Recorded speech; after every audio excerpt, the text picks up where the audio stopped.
Welcome to Tech It Simple, the world of tutorials where complexity meets technique. You're watching Telegram Series Part 4.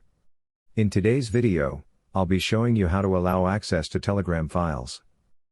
You won't be able to download or see the downloaded files if you have not allowed access to Telegram files. So, for that, open your device settings, scroll down, and click on Applications and Permissions. Remember, this may be different on other mobile devices. Then, click on App Manager. Here, search for the Telegram app. Once you find it, click on Permissions. After you reach the space, click on Storage. Here, you can see the Deny option is selected, which means you won't be able to save any files from Telegram. So, to allow access to your Telegram files, you need to allow the first option that says Allow Access to Media Only. Click on that, and here you go. This is how it is done. That's all for today's video.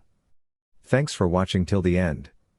If you found the video helpful, don't forget to like, share, and subscribe to the channel. Also, hit that bell icon to get notifications for more helpful tutorials.